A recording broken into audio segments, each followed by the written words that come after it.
Let's get started. Hi, everyone. Welcome back to Cafe Oleh. My name is Jay.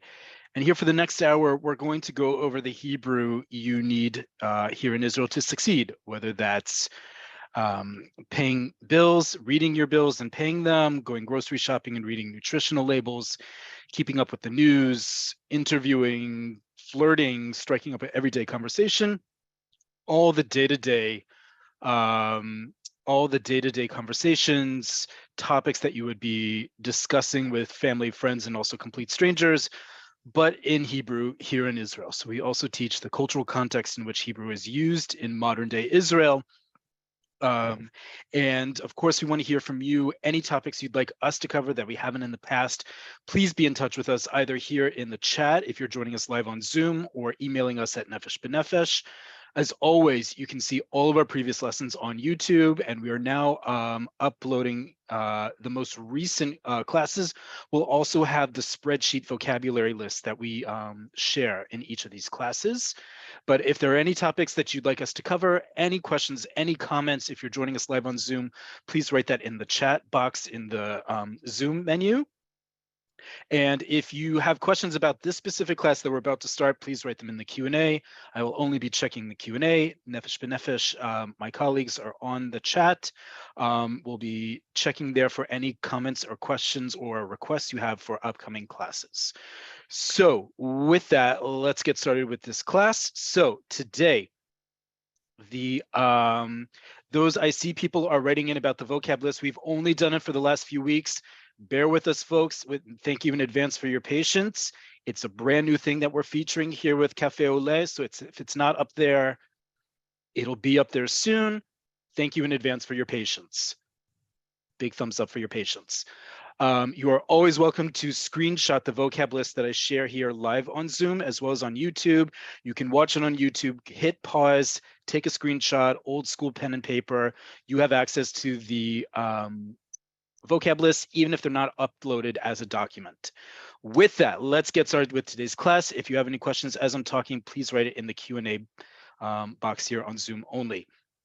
It is the end of, as we say in Hebrew, Hashana HaEzrachit, right? Hashana Ezrachit, the civil year, right? Or the civil calendar. Okay. In Israel, of course, we have two calendars. We have Hashana HaEzrachit and Hashana HaIvrit. Hashana Ezrachit, the civil new year, aka the Gregorian calendar, aka the calendar most of the West and the countries you're coming from uses, which ends on December 31st.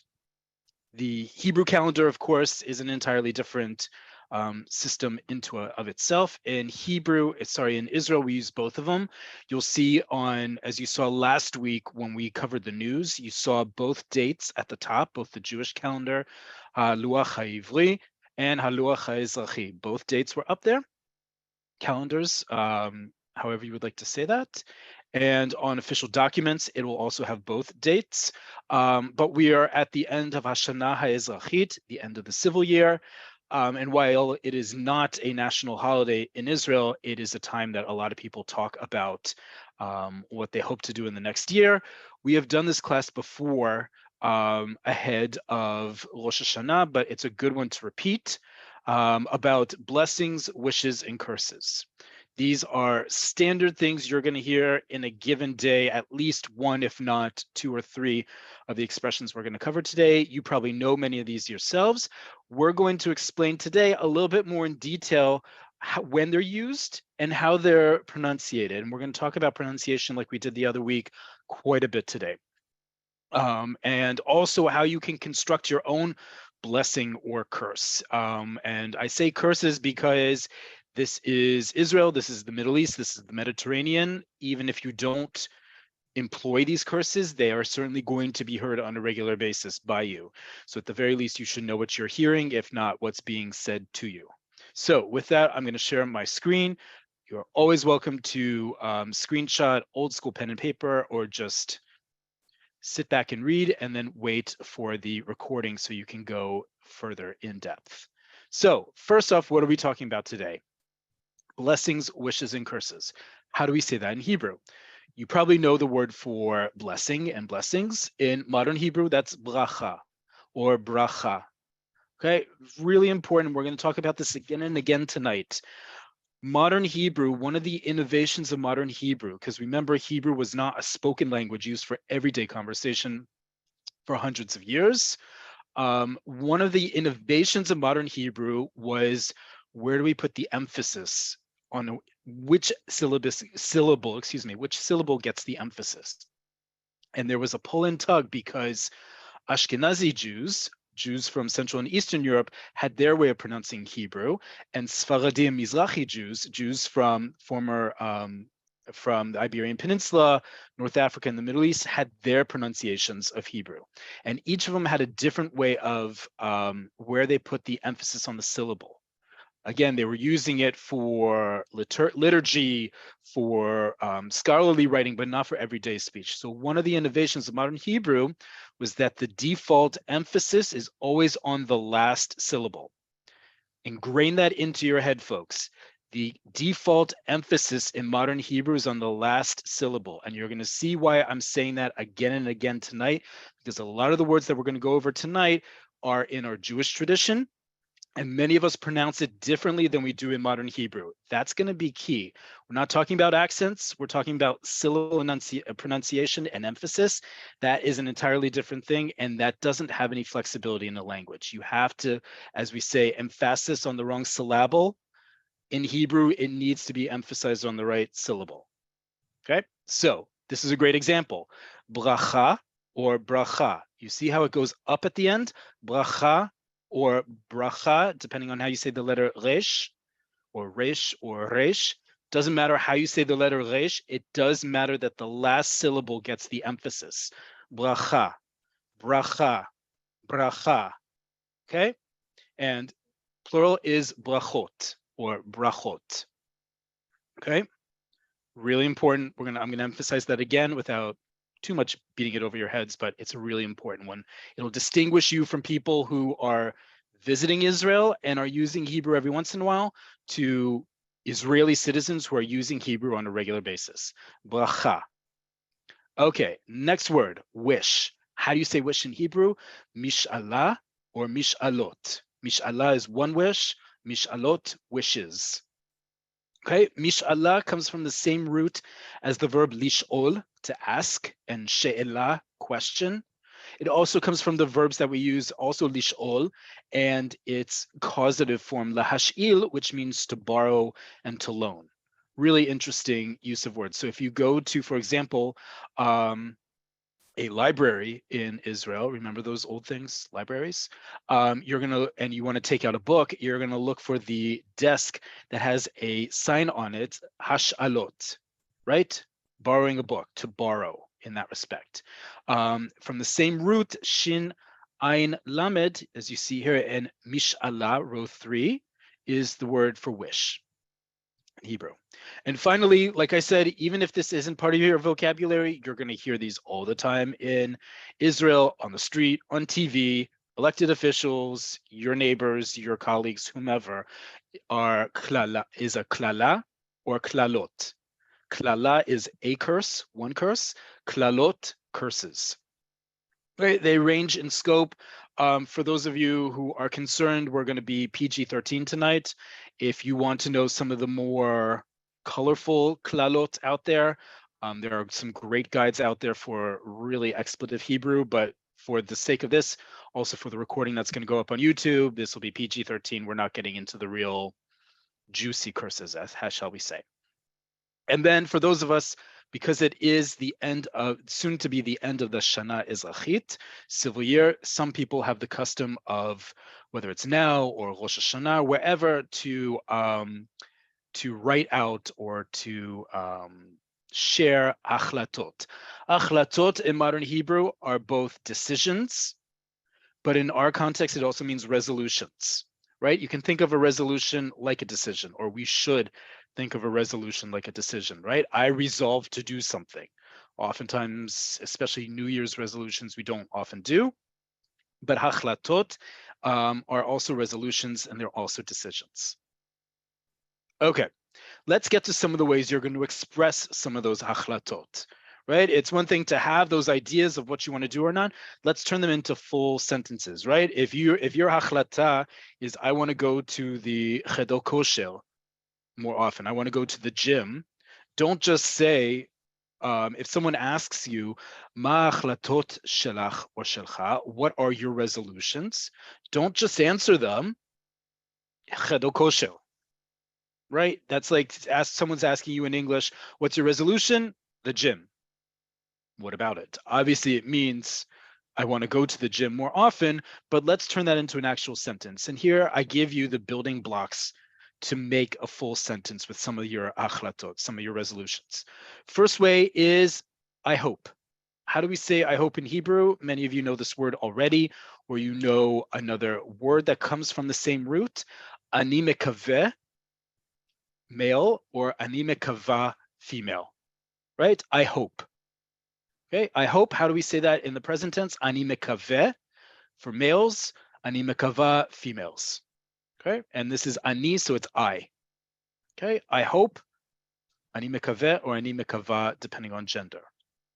Another way to express a resolution or a wish or a blessing is I expect. Ani metzapeh for males, ani metzapa females. Another really good one to have. I expect to do something, right? Instead of I hope, I expect. It's a little bit more practical, I guess you could say. Just like in English, so too in Hebrew. Another one, positive one. Ani sho'ef for males, ani sho'efet. Sho'ef and sho'efet, aspire. Great word to know. I aspire to do something. Okay. All these words, by the way, all these verbs can be followed by an infinitive, or they can be followed by the article she, which means that, right? So ani sho'ef letayel. Okay, I aspire to travel. Or ani metzapeh she etayel od hashana. I expect to travel more in the year ahead. Okay? Or ani mekaveh letayel od b'shana kova. I hope to travel in the year ahead, right? So all these verbs can either be followed by the infinitive, to do something, or by the article she and followed by the appropriate conjugation. But these are all great ways to start off a sentence with your blessing or wish or resolution here. Ani mikaveh or mikava, I hope. Ani mitzapeh, ani mitzapa, I expect. And ani sho'ef, sho'efet, aspire. A negative one, because let's face it, blessings and wishes and thoughts about the future also sometimes contain not always positive things. Ani choshesh, males, or ani chosheshet, females. Ani choshesh or chosheshet, I fear, or I fear for something, or I'm afraid, right? We have another verb that really means I'm afraid, but we can translate ani choshesh or ani chosheshet as I'm afraid, or I fear something, right? Ani choshesh or ani chosheshet, I fear or I'm afraid. Equally valid when we're talking about resolutions and blessings and wishes and curses as well. And then finally, another verb that's really good to use here when you are explaining things is ani cholem, males, ani cholemet, females, al. This is a verb that takes the preposition al after it, and it means to dream. I dream of or about, right? I dream of or I dream about something, ani cholem or ani cholemet al. Okay, so now you have 1, 2, 3, 4, 5 verbs to start a sentence explaining your achlatot or your brachot or your mishalot for the year ahead. Really good verbs to use. We also use these verbs all the time, by the way. Ani mitzapeh, mitzapa, we use quite a lot in everyday Hebrew. Certainly all these other ones as well. All right, let's get to some of those brachot and mishalot, blessings and wishes. Looking again at how we pronounce them in modern Hebrew in Israel, and also when do we use ones versus the others, because that's going to be really important with some of these. Okay, so first off, l'chaim. L'chaim, you know this one. It is the R. This is the standard cheers in Hebrew, whether it's over a drink or anything else you're toasting, you will say l'chaim. Very much the default equivalent of cheers here in Israel. You can say it over a whole lot of other things. Kol hakavod. Kol hakavod is a great one. It literally means all the honor, but it translates better as good job. Now, like a lot of these in this section that we're talking about here, highlighted in light blue, these are normally thought of as blessings and wishes. Depending on the context and how you enunciate, they can also be sarcastic, right? So if you say kol hakavod in a certain way, like, oh, kol hakavod, it could also be sarcastic. Oh, great job. Just like we say in English, so too in Hebrew.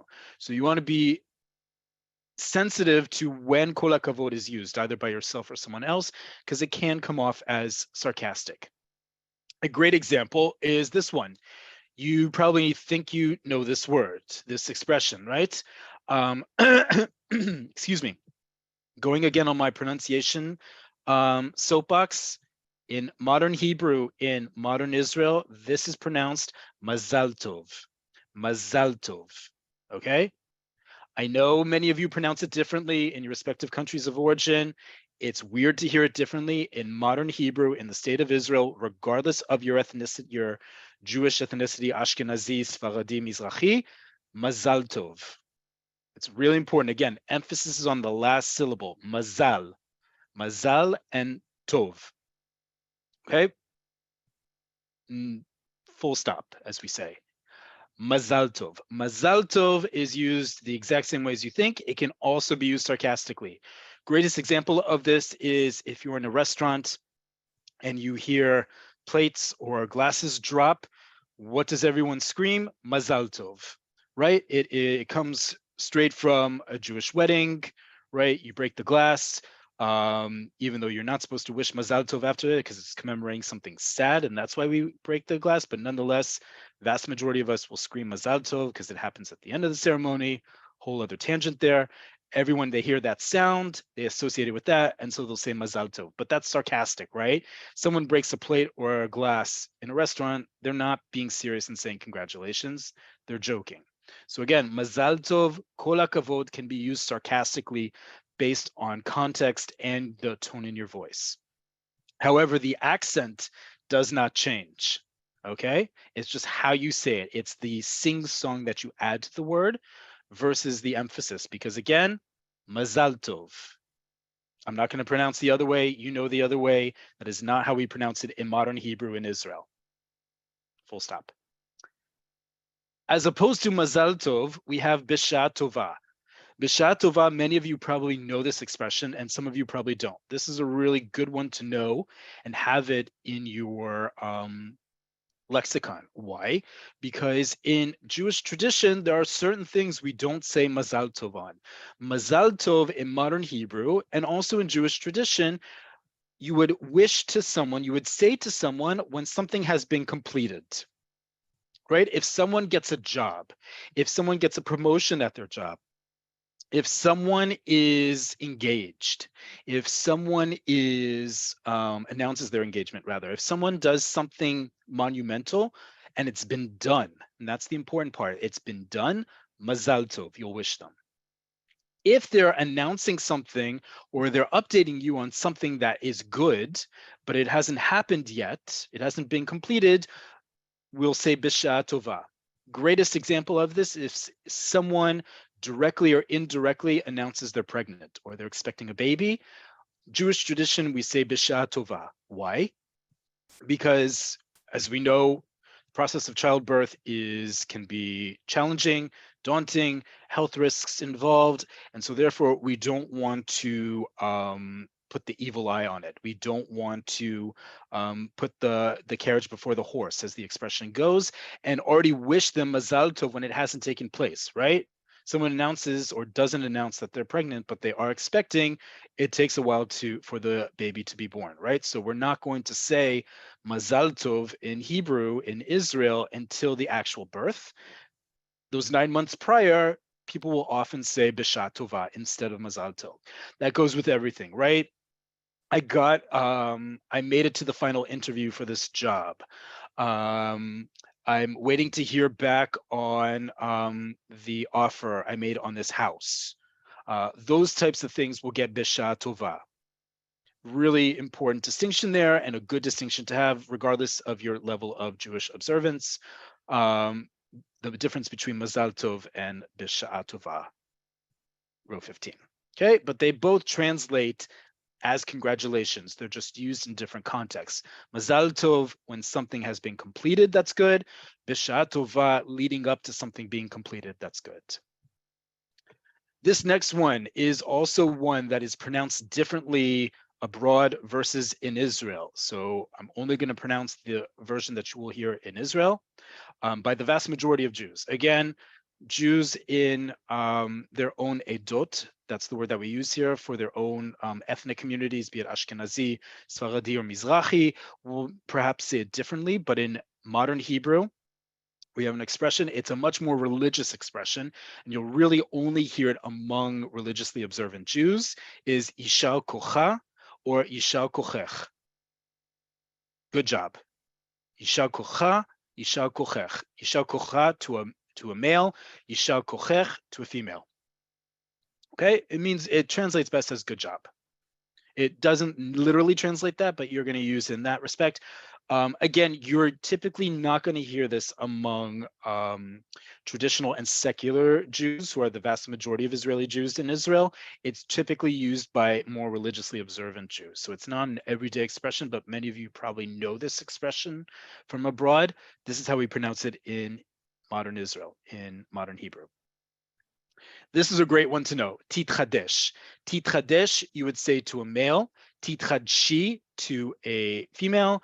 Titchadshu to a group of people. Titchadesh, titchadshi, titchadshu is what you say to someone when they've just purchased or done something for the first time or done something new. Greatest example of this, someone gets a haircut, you see them immediately after they've gotten their hair done, you wish them titchadesh or titchadshi, depending on their gender. Someone buys a car, someone buys a house, someone acquires something tangible, you'll wish them titchadesh or titchadshi.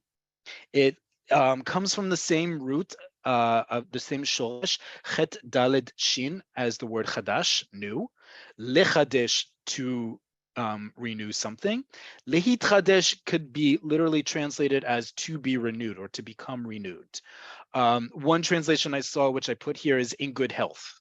It's like great that you arrived at this place, that you were able to do this new event. But just know we use this expression titchadesh or titchadshi, the plural titchadshu, in saying, in congratulating someone for doing something new or renewing something, like getting their hair cut, like buying something new. Okay. The next two you'll hear more as slang, and you know they're slang because they're actually Arabic in origin, not Hebrew. But you will hear these in everyday conversation in Israel on a regular basis. The first one, row 18, is sachten. Sachten also gets translated as good job. Sachten is Arabic. It comes from the Arabic word meaning health, and it has the ein at the end, like we have in Hebrew ayim, and that means double, right? So double your health, meaning like even more congratulations upon you, like good for you in a non-sarcastic way. So if someone says sachten, it really does mean good job. Now it can be used, because we're talking about slang in informal modern Hebrew, it can be used in a sarcastic way. But if someone says sachten, it's typically over something good. This is also a way in the Middle East, in some countries, in some Arabic countries, Arabic-speaking populations, they will toast. So if you want to spice it up a bit or change things up a bit from l'chaim, sachten is also one. Not everyone will necessarily know it, but many people will, especially in bigger cities like Jerusalem or Tel Aviv and Haifa for sure. Another one is mabruk. Mabruk or mabruk means congratulations. Mabruk, their word mabruk in Arabic comes from the same root in Hebrew as bracha or mivorach. You can even hear in this word. Mabruk means congratulations. In Arabic, we use it the same way in modern Hebrew as slang. It's followed in Arabic oftentimes by the word alek, which means alecha in Hebrew, upon you. So congratulations upon you. There's a classic party song that's often heard at weddings, particularly among Jews from North Africa and the Middle East. Mabruk alek, which means congratulations to you. Very classic song you'll hear at Sephardi and Mizrahi weddings, also at Ashkenazi weddings. Mabruk, congratulations, also slang, but no disrespect in saying it per se. And then the last one, Batzlacha. Batzlacha I included here because it is indeed a wish or blessing. Batzlacha means good luck. And this is an interesting one because Mazal Tov, we would normally translate literally as up here, right? We would translate literally as good luck. Mazal is a constellation. It's a sign in the sky, and Tov means good, right? The idea of it is an auspicious event to take place because the stars, right, the heavens have dictated it to happen. That's where the expression Mazal Tov comes from. Mazal is a constellation. It's a sign in the sky. It's a zodiac sign also. Mazal. But in our context, it means congratulations. Batzlacha, however, is best translated as good luck. Batzlacha comes from the same root as the verb lahatzliach, to succeed. Hatzlacha is success. So we could translate Batzlacha literally as in success, meaning may you do this following event in success. Batzlacha is what we wish each other and the teacher wishes before taking a test, before doing anything momentous, an interview, a project, a test, whatever it may be. Batzlacha, good luck. Okay. These are just some of the many blessings out there and wishes that we give on a regular basis. I'm sure you know a lot of these. Some of them you may not have known either their context or that they could be used in different ways. These are just some of the big ones that we use on a regular basis here in Israel. This next one, before we get to constructing your own blessings and also curses, because again, PG-13, I'm not getting into the more juicy curses, as I said earlier. This is a really important one that you need to master. And this one also, when we talk about edot, when we talk about diaspora communities have this in different forms. Tieh bari, you would say to a man, to a male. Tieh bria, to a female. Tieh bari, tieh bria. Okay, this literally translates as be healthy, but it doesn't always mean that. You're going to hear this in Hebrew. Those of you who come from an Ashkenazi background, you know the expression in Yiddish, perhaps, sei gesund.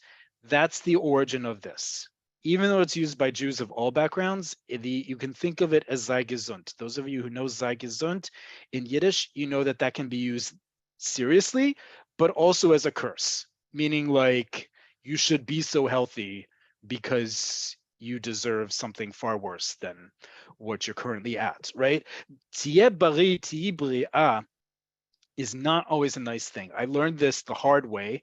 Many years ago when I was in Israel, I volunteered at a senior citizens home, and a very nice older man, originally from Iraq, struck up a conversation with me, and we were talking for quite some time, and then the administration pulled me away because they needed me to do another task. And I apologized that I need to leave, and he wished me tieh bari. And the few times that he would make eye contact with me while I was volunteering there, he would simply say tieh bari and move on. I understood very quickly tieh bari is not always a positive thing to say, folks.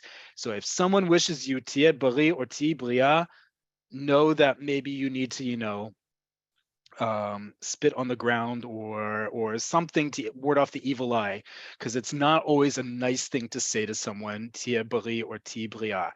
If you want to say to someone, get better, right? And be healthy in the context of feel better.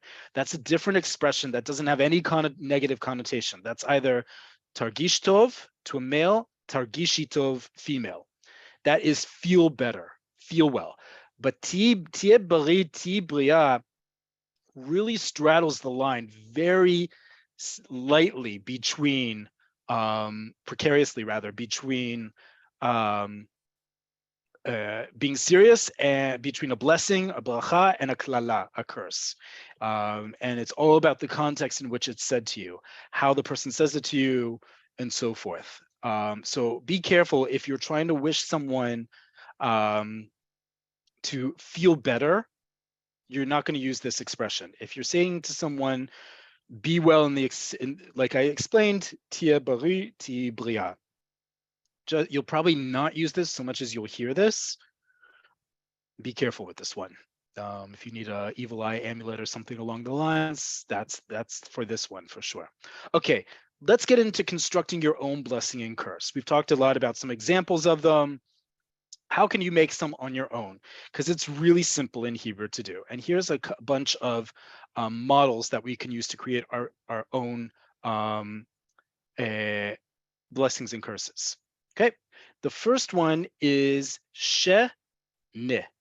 Now, what do I mean by that? You're going to see here a lot the article, the prefix she, followed by the future tense of a verb. In this case, she ne. What does that mean? It's constructed of two things. When we want to say, may we do something, she nipagesh bekarov, may we meet up soon. Okay, shenipagesh bekarov, shenipagesh is two things. The prefix she, the future tense, first person plural, we. Okay, anachnu, she ne. This is how we say a lot of times in Hebrew, may something happen. Okay, we start with the prefix she, followed by the future tense. Okay, and you're going to see that we do this in first person and third person. I, we, first person, he, she, and they, third person. We don't do this construct for second person, you. I'll show you how we do that in a little bit. Okay, but a lot of these are going to use the future tense. If you don't know the future tense, folks, it's okay. I've given you many times that wonderful online resource, pe'alim.com, pealim.com. It's a great online verb conjugator if you don't have the classic one, 501 Hebrew verbs, or in the back of any dictionary has a verb conjugation table, but just know we use the future tense of these. So if you haven't learned the future tense in Ulpan or wherever you're learning Hebrew or not learning Hebrew, you can just look it up. It's very easy to conjugate Hebrew verbs. So if you want to say, may we do something, or may we become something, this is the construct you're going to use. She ne. She followed by first person plural. May we do something.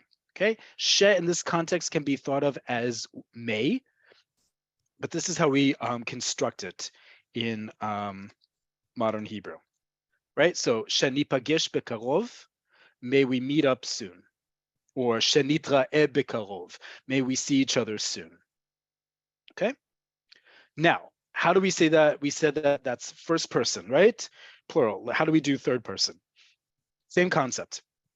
We just conjugate the verb accordingly. So may he do something, she followed by the verb conjugated accordingly. So may he arrive safely. Sheyagia b'shalom. Lehagia is to arrive. Third person singular future tense, he will arrive, is yagia. Sheyagia, may he arrive. Okay. May she arrive safely. Shetagia b'shalom. She, followed by lehagia, conjugated third person singular female. She will arrive, tagia. Shetagia, may she arrive. B'shalom, safely. May they arrive safely, right? Sheyagiu b'shalom. Lehagia, to arrive. Third person plural, yagiu. Yagiu, they will arrive. Sheyagiu b'shalom. May they arrive safely. Okay, so she added to the future tense of the first or third person is how we say may, meaning a wish or a blessing happen. It can also be a curse, depending on the verb that you use. I'm only focusing on positive ones because, again, PG-13, but this is the construct you're going to use again and again. Now, If you want to say directly to someone, which is the second person, you have a couple different options in Hebrew. The first one is simply to use the future tense, tagia b'shalom or tagi b'shalom, right? Tagia b'shalom, arrive safely, get there safely. Tagi b'shalom, to a female, get there safely or arrive safely. You don't have to add anything to it. The future tense in Hebrew already has that notion of may something happen, it will happen, it might happen. When we add the sh before first and the third person, we're saying that. You don't need to add the sh in the second person. So when you're saying it directly to someone, because you're looking directly at them, hopefully when you're talking, it's understood it's a wish. Tagia b'shalom. Okay? May you arrive safely, or simply get there safely, right? We don't always say may in modern English. So I'm just using the may to indicate we're talking about a blessing or a wish here. However, you have a couple other ways when you're speaking directly to someone, second person, you, how to address it. You can use the future tense, like I said. You also have these two constructs in 26 and 27. The first one is lech, if you're speaking to a male, lechi to a female. And this is the command tense of the verb lalechet, to go. Okay, these are where we get often a lot of our choice curse words in Hebrew, where we say lech to a man or lechi to a woman, followed by either the infinitive, meaning to do something, which begins with a lamed, or again, that future tense second person, which often begins with a t, a tough. I'm not going to say some of the classics here because, again, PG-13, but just know this construct means go blank, right? It can also mean go blank yourself in all sorts of different contexts, but it simply means go blank. Yeah, that's how I'm going to keep that one as is. Another way to address second person blessings, wishes, and curses is sheyeh lach or lecha, or shetieh lach lecha. This form is interesting. This form is actually possessive, but in the future tense. Remember, in Hebrew, we don't have a verb to have, right? If I want to say I have, I say yesh li. If I want to say I had, meaning I have something, but in the past tense, I had, hayali. Haya is the thing that will conjugate, is the verb that conjugates based on the gender of the object which we had. So if I want to say, I had a dog. I have a dog. I do not have a dog right now. But if I want to say I have a dog right now, yesh li kelev. If I want to say I had a dog, hayali kelev. If the dog was female, haitali kalba.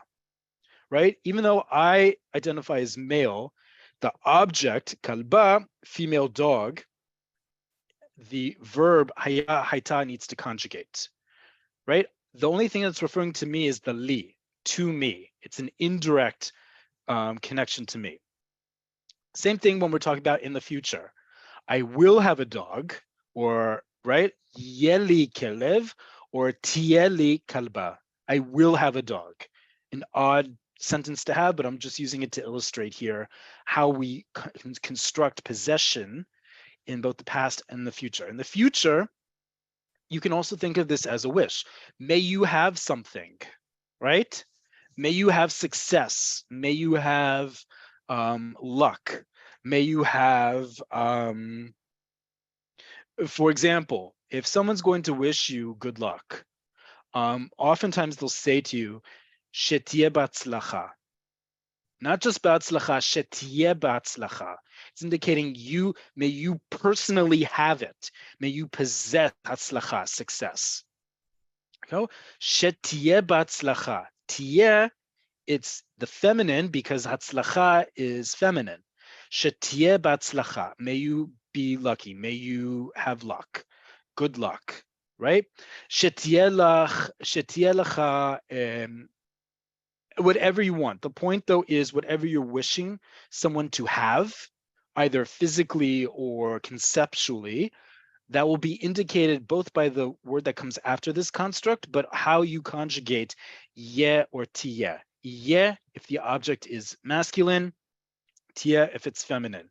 And then lach or lecha you would be using if you're speaking to a male, lach to female. Okay, really good one to have in addition to the one that easily turns into curses, row 26. This one is usually a little bit more positive. Sheyeh lecha something, or shetiyeh batzlacha, any construct like that is a really nice one to have. Some other ways to say this. Another way to construct your own blessing or curse is yechi or techi. Yechi or techi translate as long live blank, right? Fill in the blank, whatever follows that word, yechi masculine, techi feminine. So for example, here in Israel, in and around May 1st, because remember, Israel has a strong tradition and a foundation in socialism, and we have still a communist party here. Around May 1st, you will see signs that say, Techia Ma'pecha, long live the revolution. Or you will hear, especially with the upcoming formal coronation of the new king of England, of the UK, Yechi HaMelech, long live the king, right? Just a short time ago, we would say Techi HaMalka, long live the queen. Okay, Yechi followed by whatever we want long live. Okay, not always a common one to hear, but one that you should still have under your belt. Yechi and Techi, of course, come from the same root as L'chaim, life, to life. Cheers. Lechiot means to live. Chaim means life. So same idea here. And then finally, another adoption from Arabic is ya. Ya followed by, and I should put that here. Ya followed by something. Ya followed by something is when you're speaking directly to someone in Arabic, and it's used the same way in slang Hebrew. So if you want to either curse someone out and call them something bad, or you want to call them something good. If I want to say to someone, for example, in slang Hebrew, the word totach. Totach means a cannon, like you shoot a cannonball from. To call someone totach means that they are amazing. Both they could be physically attractive, or they're just personality-wise a great person, and that's a male. Yatotach. You're such an amazing guy, right? That would be the translation of it. Or you great guy, yatotach. Very slang, but you'll hear that. There are lots of other examples using with ya, but just know, like in Arabic and slang Hebrew, and we're going to talk about slang quite a bit here in Cafe Oleh, it's used to directly refer to someone, and usually by some adjective of them in slang Hebrew, as opposed to their name. Okay, a few more words and see where we're at with our lesson here today, because we are just at a quarter of an hour. We have 3 expressions in Hebrew which are really interesting. They're really beautiful words. They're very poetic words. These are also really good in modern Hebrew for a very important reason. As you know, modern Israel is a very diverse place, not just ethnically and religiously, but sub-religiously, meaning how people identify within their own religion as being how religiously observant they are. Many Israelis will call themselves, the vast majority of Israelis, in fact, call themselves Masorati, traditional, or Chiloni, secular. If you put those 2 categories together, as opposed to Dati Leumi and Haredi, and we've talked about this a couple weeks ago, you can find that lesson on YouTube about different identities in Israel. The 2 biggest, when put together, are Masorati, traditional, and Chiloni, secular.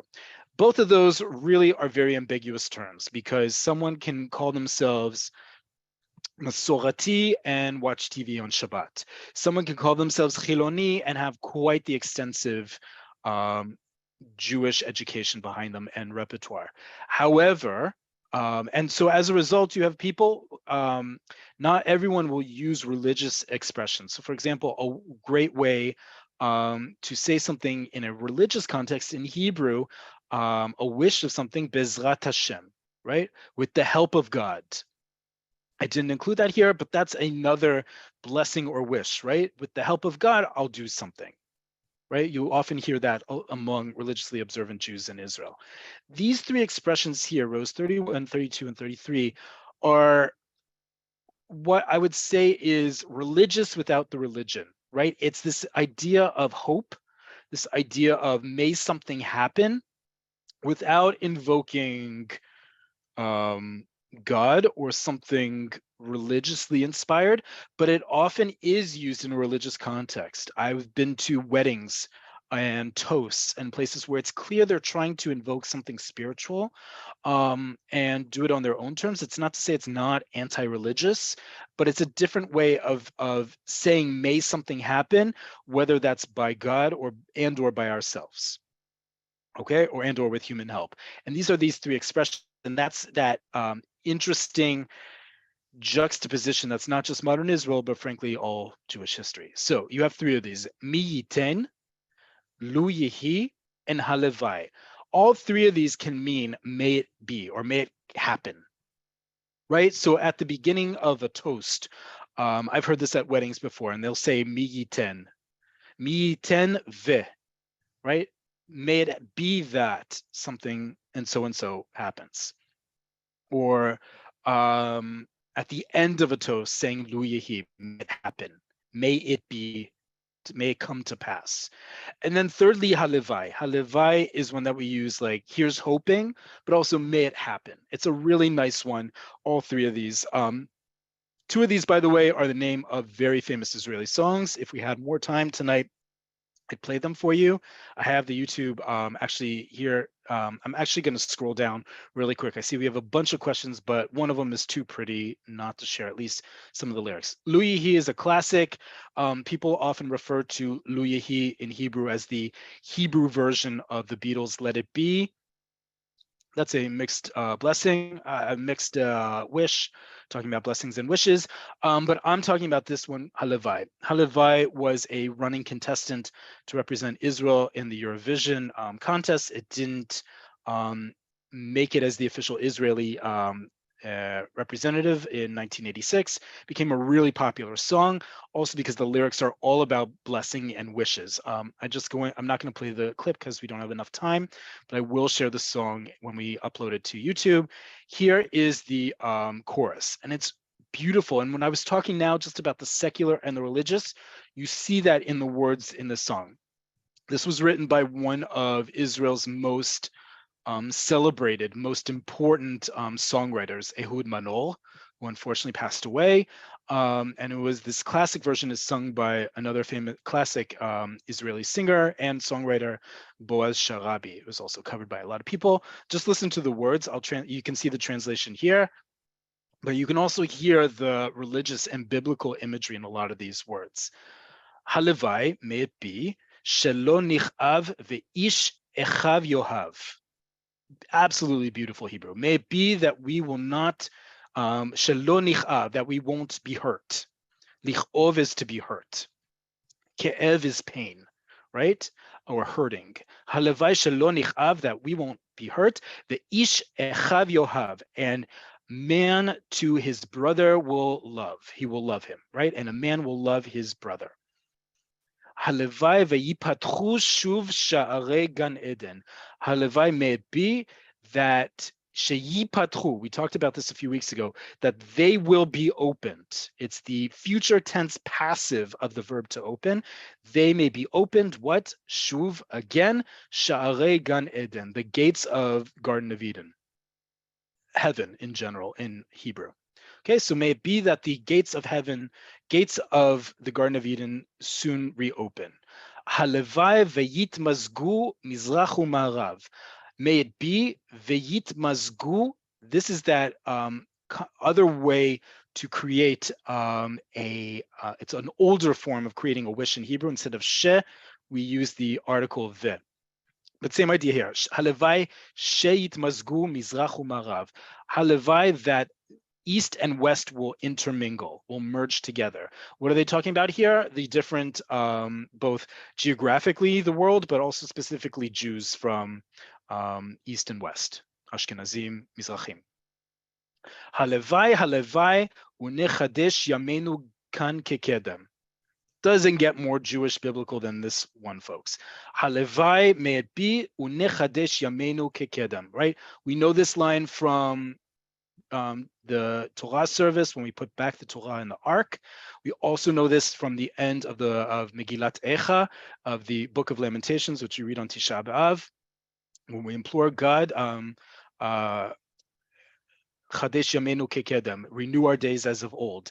Nechadesh Yamenu Kan Kekedem, and may our days be renewed as of old, all of us together. Beautiful lyrics. I'll share the clip. It sounds like the classic 80s in Israel, but it's a beautiful song, as you see by these lyrics, talking about blessings and wishes. Let me open up the Q&A. Okay. Let us look here. Okay, so Debbie asks, mifached. Yes, mifached does mean to be afraid of something. Lefached is to be afraid of something, but as I wrote here, ani choshesh really means I fear something. Same idea, but you're absolutely right. The verb lefached, to be afraid of something.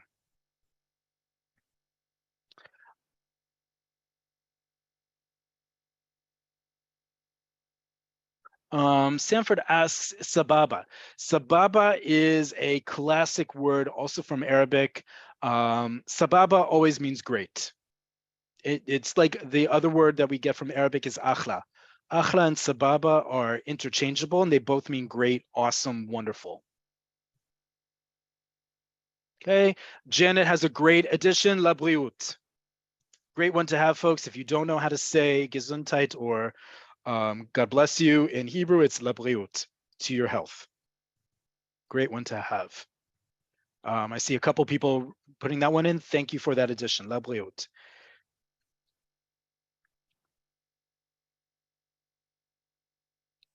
Okay.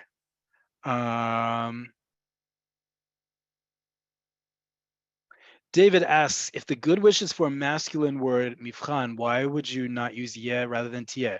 Great question, David. Like I said, batzlacha, row 20, hatzlacha. Hatzlacha, success in Hebrew is feminine. So shetieh be'atzlacha, right? May you be in good luck. May you have good luck is what it's trying to say here. Doesn't matter if it's for a test or an interview. Interview, by the way, is also masculine, re'ayon. Doesn't matter. It's talking about the luck, hatzlacha, the success, not about what you need the success for. We're being very tunnel vision here, if you can say here, or not tunnel vision. Rather, shetieh batzlacha, may you have good luck. But great question. It's always going to be tihyeh. And you can also, by the way, change this. Tieh is not just referring to the hatzlacha, it's also referring to you're speaking to. Because if you say shetieh batzlacha, you're speaking to someone. You can also say to a woman, shetieh batzlacha. Chances are in modern Israel, you're going to hear shetieh batzlacha as a genderless expression.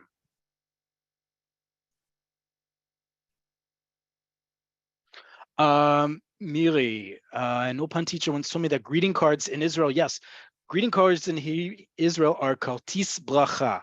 Let me write that down here. A kartis bracha. Kartis bracha. Let me make that bigger for you guys. Just 1 second.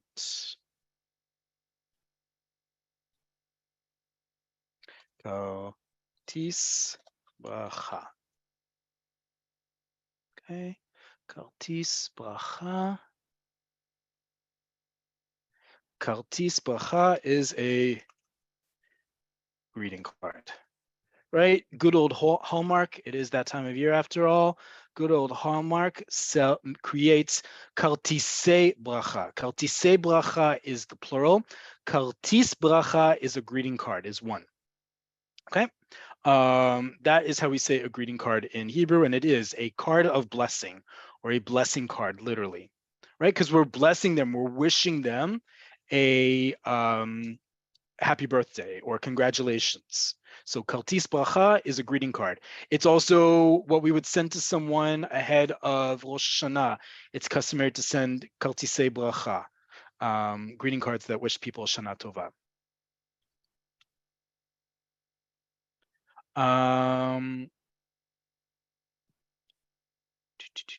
Let's see what other questions we have here.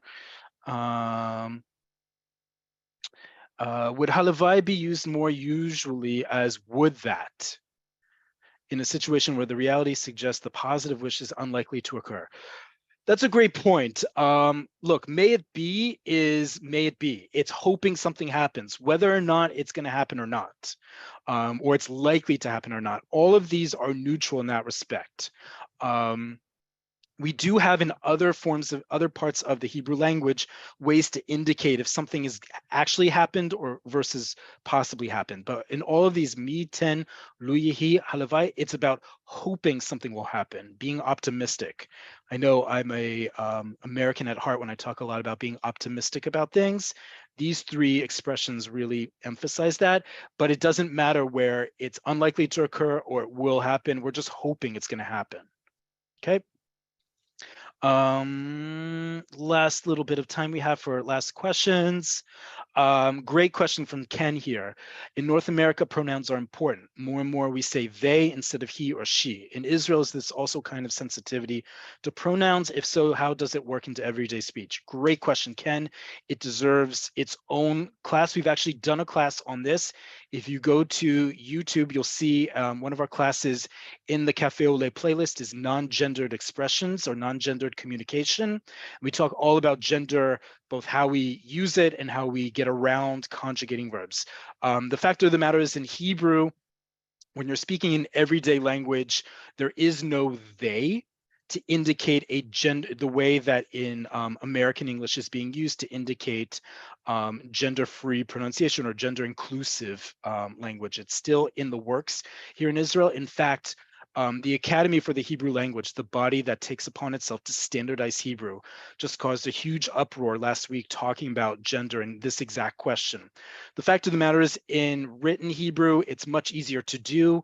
Usually you'll see words that have both endings indicating gender and then either a dot or a slash, or simply both words. So saying talmidim v'talmidot, or talmidot v'talmidim, depending on which order you want. So you say both forms of the word student without having to pick one over the other.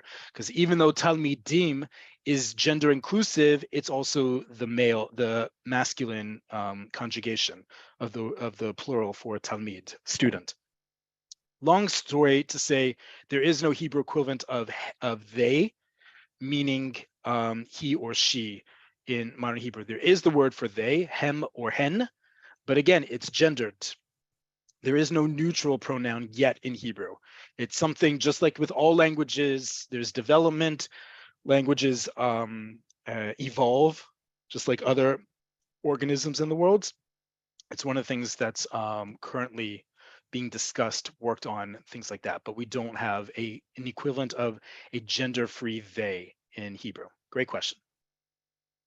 Okay, with that, we need to stop as we're at the top of the hour. Again, toda rabah, thank you all for joining. I will see you here next week. Next week, because we're at the beginning of the Shana Ezrachit, we're going to be talking about the newest words in Hebrew. And by the newest words, I mean slang.